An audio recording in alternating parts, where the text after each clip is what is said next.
Penses-tu que les joyaux royaux ne sont que brillance et luxe? En réalité, derrière ces pierres étincelantes se cachent des intrigues, un pouvoir caché et des secrets que tu n'as jamais entendus. Ce diadème a été témoin de trahison, de tromperies et de manœuvres cruelles dans les coulisses qui ont secoué toute la cour. Il était porté par des reines capables de transformer un bijou en arme d'influence, et chacune de leurs apparitions publiques pouvait changer le cours des événements. Aujourd'hui, nous allons raconter l'histoire du kokochnik en diamant d'Alexandra, un joyau qui ne se contentait pas de briller, mais qui façonnait les destinées, faisait incliner rois et ministres et imposait le silence. Tu découvriras les ruses cruelles cachées derrière son éclat, qui contrôlaient littéralement les destins grâce à cette brillance, et pourquoi, chaque fois qu'une reine le portait, l'événement devenait un sujet de conversation pendant des siècles. Reste avec nous jusqu'à la fin. Tu sauras ce dont les historiens royaux préfèrent se taire, et ce qui a à jamais changé la perception du pouvoir, du luxe et de la ruse féminine dans la monarchie britannique. Aujourd'hui, c'est l'anniversaire de la reine Alexandra, princesse danoise qui a su transformer la tradition en style. Née ce jour-là en 1844, elle a vécu une vie longue et remplie de cérémonies royales et de l'affection du peuple, et son nom reste associé à l'image la plus emblématique de l'éclat royal. Pour des millions de personnes, Alexandra représente non seulement une posture impeccable et un sourire doux, mais aussi un bijou particulier qui évoque instantanément son époque. Il s'agit du kokochnik en diamant, un diadème devenu son symbole constant et un complice silencieux des moments les plus solennels. Ce n'était pas seulement une couronne ou un simple bijou, mais un signe de goût, de liens familiaux et de haute couture européenne capable de parler sans mots. Dans cet éclat, il y a quelque chose de plus que le motif des pierres, une silhouette reconnaissable à son contour unique et une histoire qui ne commence pas par un couronnement, mais par un geste personnel de respect et d'attention envers une princesse déjà aimée du public. Pourquoi ce diadème a-t-il acquis le statut de légende? Qu'est-ce qui le distinguait parmi tant de reliques royales et comment a-t-il réussi à relier différentes cours, pays et traditions en une seule image élégante? La réponse se trouve dans le parcours de ce bijou avant qu'il n'occupe une place particulière dans le coffre royal et dans la mémoire de ceux qui l'ont aperçu sur des portraits ou lors d'événements mondains. Et si aujourd'hui nous nous souvenons d'Alexandra, c'est avant tout parce que son kokochnik n'est pas une page d'album, mais une ligne vivante à travers le temps, nous menant des origines à une conclusion inattendue. Qu'est-ce qui a rendu ce diadème si exceptionnel? En 1888, le prince et la princesse de Galles célébraient leurs noces d'argent, un événement qui fut non seulement une fête familiale, mais aussi un moment de réjouissance nationale. En signe de reconnaissance et de gratitude, 365 dames de la haute société se sont réunies pour offrir à Alexandra un cadeau digne de son rang et de sa popularité. Chacune a contribué, et les fonds récoltés se sont transformés en une œuvre exquise du joaillier Garrard, un diadème en diamant en forme de kokochnik. La remise du diadème à la princesse fut un moment inoubliable. L'éclat étincelant de centaines de diamants dessinait une ligne à la fois stricte et délicate, donnant à Alexandra une grandeur qui n'était pas surchargée de luxe. Pour elle, ce cadeau représentait bien plus qu'un simple bijou. Jusque-là, elle ne possédait que sa diadème de mariage, et cette nouvelle pièce devint un véritable symbole de la reconnaissance de son rôle dans la vie du pays. Inspiré du kokochnik russe porté par sa sœur Maria Fyodorovna, le diadème fit immédiatement ressortir Alexandra parmi les royales européennes.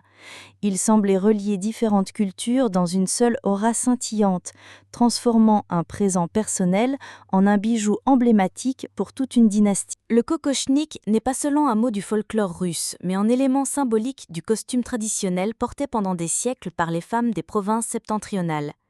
Sa forme haute, aux courbes douces et aux contours nets, a progressivement été perçue non seulement comme un détail vestimentaire, mais aussi comme un signe d'appartenance à la tradition. Lorsque cette coiffe entra dans la mode de cour, les joailliers transformèrent ces lignes en un format étincelant. Les kokochniks furent réalisés en or et en pierres précieuses, convertissant ce symbole populaire en objet de splendeur impériale. Alexandra avait un lien direct avec ce monde. Sa sœur, Maria Fyodorovna, mariée au futur empereur Alexandre III, portait un luxueux kokochnik en diamant, créé selon les meilleures traditions de la cour russe. Cette image marqua Alexandra et devint sa source d'inspiration. Elle demanda au maître de Garrard de recréer la silhouette familière tout en y insufflant la rigueur et la retenue anglaise.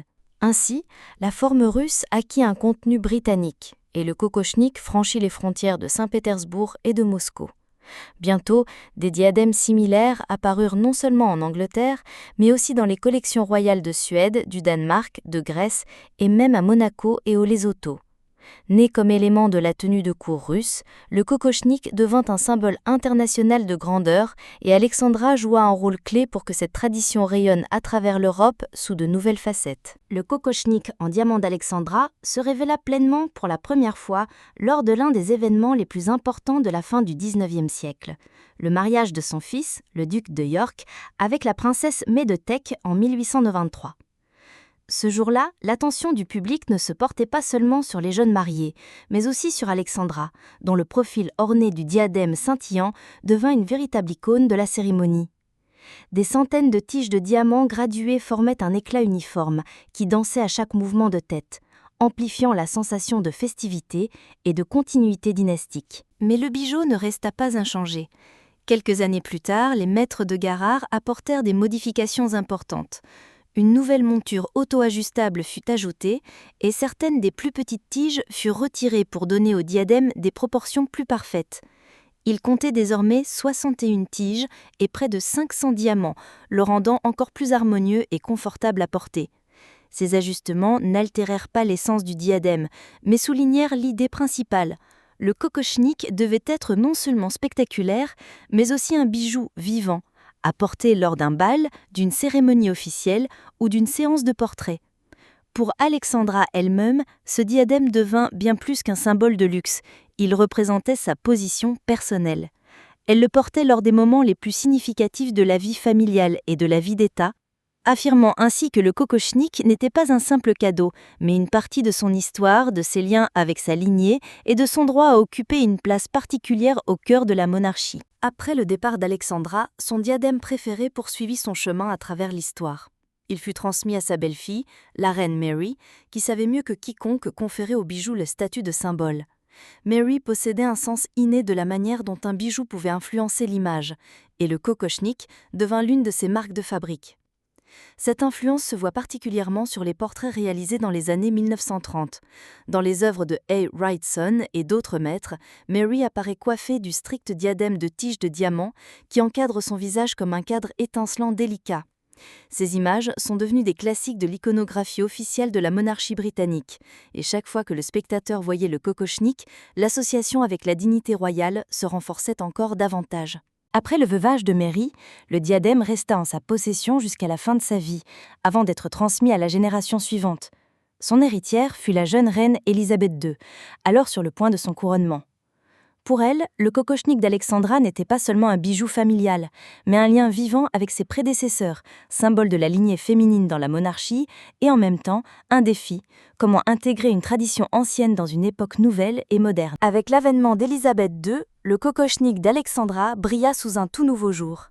La jeune reine le reçut littéralement à la veille de son couronnement, et dès l'année suivante, le bijou fut au centre de l'attention lors du grand tour du Commonwealth. En 1954, Élisabeth porta pour la première fois ce kokochnik lors de l'ouverture du Parlement en Nouvelle-Zélande, puis bientôt en Australie. Ce voyage de 6 mois symbolisa une nouvelle ère, et avec la reine, l'image du diadème étincelant resta gravée dans l'histoire, soulignant le caractère solennel de sa mission. De retour à Londres, Élisabeth ne rangea pas le kokochnik dans son écrin. Il accompagna ses apparitions lors de banquets et de réceptions d'État, où il fallait souligner le plus haut niveau de cérémonie. Dans les années 1950 et au début des années 1960, on pouvait le voir lors des visites en Suède, au Portugal, en France, au Danemark, aux États-Unis, en Allemagne et aux Pays-Bas.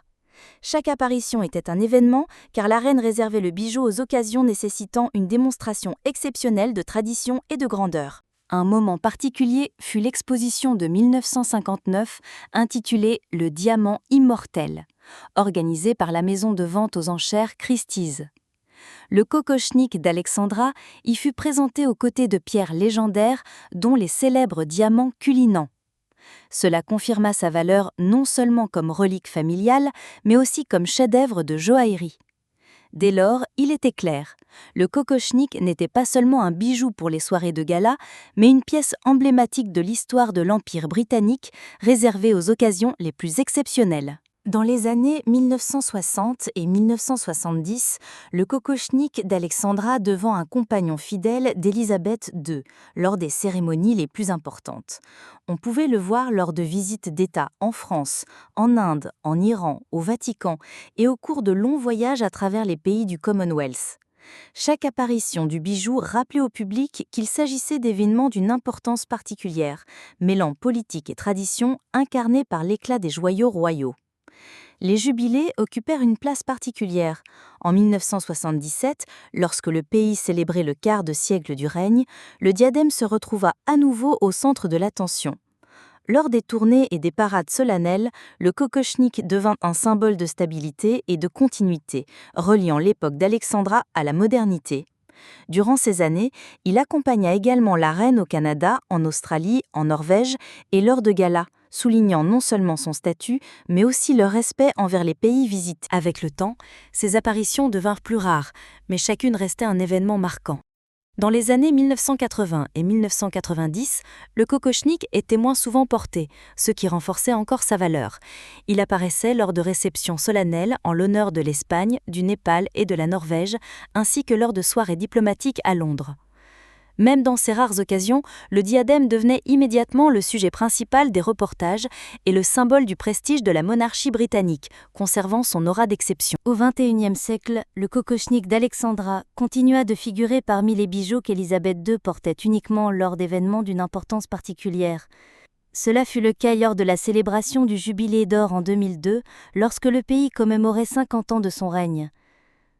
Lors des cérémonies accompagnées de tournées dans les pays du Commonwealth, le diadème devint un symbole de continuité inébranlable, reliant la reine à ses prédécesseurs. Les apparitions dans les années 2010 furent tout aussi significatives. Le kokochnik brillait lors de visites d'État en Afrique du Sud, à des banquets officiels au Mexique et occasionnellement lors de réceptions diplomatiques au palais de Buckingham. Chaque sortie soulignait la solennité de l'événement, transformant un simple dîner diplomatique en une page historique. Une décennie particulièrement marquante fut celle du Jubilé de diamant en 2012. Sur le portrait réalisé pour célébrer 60 ans de règne, la reine apparaissait coiffée du kokochnik d'Alexandra, une image qui entra dans l'histoire. Passé et présent s'y rejoignaient. Ce bijou offert au XIXe siècle devenait un symbole de force et de stabilité de la monarchie au XXIe siècle. Cette représentation confirmait le statut du kokochnik non pas seulement comme un bijou, mais comme un véritable symbole vivant de toute l'époque d'Élisabeth II. Après de longues décennies où le kokochnik avait été étroitement associé à l'image d'Élisabeth II, il entama un nouveau chapitre de son histoire. Avec le départ de la reine, le bijou passa à la génération suivante et se retrouva entre les mains de Camilla, l'épouse de Charles III.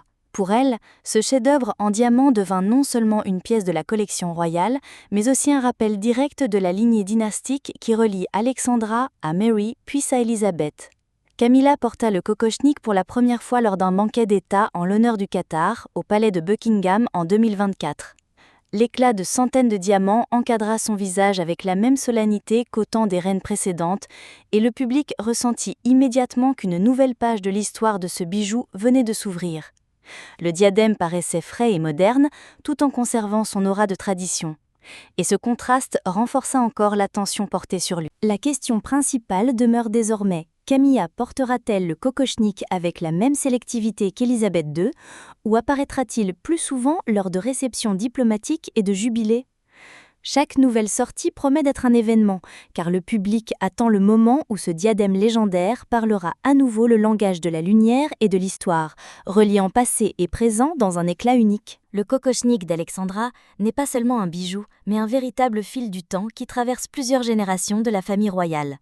De la princesse danoise devenue reine consort à Élisabeth II et à l'actuelle reine Camilla, ce diadème est devenu un symbole de continuité dynastique, reliant passé et présent à travers l'éclat des diamants. Chaque apparition des reines avec ce bijou rappelle que l'histoire ne se trouve pas seulement dans les livres, elle vit ici, dans le reflet des pierres précieuses, dans chaque courbe du métal, dans chaque ligne du contour. Le kokochnik continue sa vie en étant témoin de couronnements, de jubilés, de visites d'État et de cérémonies familiales. Il évoque l'époque d'Alexandra, de sa sœur Marie, les célébrations d'Élisabeth II et les premières apparitions de Camilla au XXIe siècle. Chaque nouvel événement avec ce bijou crée une nouvelle page dans l'histoire de la monarchie et son éclat semble unir les générations dans un flux unique de mémoire et de tradition. Aujourd'hui encore, en nous remémorant la reine Alexandra, nous comprenons que de nombreux moments solennels restent à venir. Lorsque le kokoschnik brillera à nouveau, rappelant au monde la beauté éternelle et l'importance des reliques familiales. Son futur est rempli d'attentes et de promesses, et à chaque apparition, il confirme à nouveau qu'il existe des légendes qui ne s'éteignent jamais. I dzisiaj, gdy wspominamy królową Aleksandrę, rozumiemy, przed nami jeszcze wiele uroczystych chwil, podczas których kokosznik znów pojawi się na scenie, przypominając światu o wiecznej piękności i znaczeniu rodzinnych relikwii. Jego przyszłość jest pełna oczekiwania i obietnic, a każde pojawienie się ponownie potwierdza, niektóre legendy nigdy nie gasną.